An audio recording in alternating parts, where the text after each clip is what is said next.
সংযুক্ত আরব আমিরাতের বারদুবাইয়ের আল কারামা এলাকায় কনসুলেটের সহায়তায় কার্যক্রম শুরু করে ফুসোয়া গ্লোবাল। বিশ্বজুড়ে আরও ১২টি দেশে এই সেবা দিচ্ছে প্রতিষ্ঠানটি। এমআরপি, ভিসা আবেদন, জন্ম নিবন্ধন, নথি সত্যায়ন সহ নানা সেবা দিলেও ই পাসপোর্ট সেবা না থাকায় অসন্তোষ বাড়ছে প্রবাসীদের মধ্যে।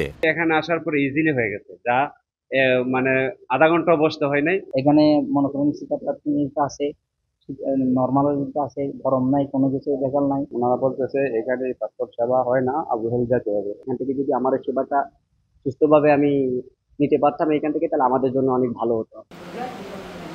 প্রতিষ্ঠানটির কর্মকর্তারা জানান, ই পাসপোর্ট সেবার জন্য প্রস্তুতি থাকলেও প্রক্রিয়াগত সীমাবদ্ধতায় তা এখনও চালু হয়নি। তবে সরকারও কনসুলেটের সহযোগিতায় শীঘ্রই এই সেবা চালুর আশ্বাস দেন এই কর্মকর্তা। প্রবাসীদের সেবার মান বাড়াতে শাখা বাড়ানোর পরিকল্পনার কথাও জানান তিনি। ই পাসপোর্টটা আমরা বর্তমানে চালু করার জন্য অপেক্ষায় আছি। আমরা যদি সেই অনুমতি পাই কিংবা সেই ধরনের ট্রাফিক আমাদের কাছ থেকে ডাইভার্ট করা হয়, তাহলে আমরা অবশ্যই সেই ট্রাফিক হ্যান্ডেল করতে পারব। জুন ২০২৫ পর্যন্ত ৪৬,০০০-এরও বেশি প্রবাসীকে সেবা দিয়েছে ফুসোয়া গ্লোবাল। প্রবাসীদের দাবি, বাংলাদেশি অধ্যুষিত এলাকাগুলোতে সেবা কেন্দ্র হলে আরও উপকৃত হতেন তারা। শিবলি আল সাদিক, সময় সংবাদ, সংযুক্ত আরব আমিরাত।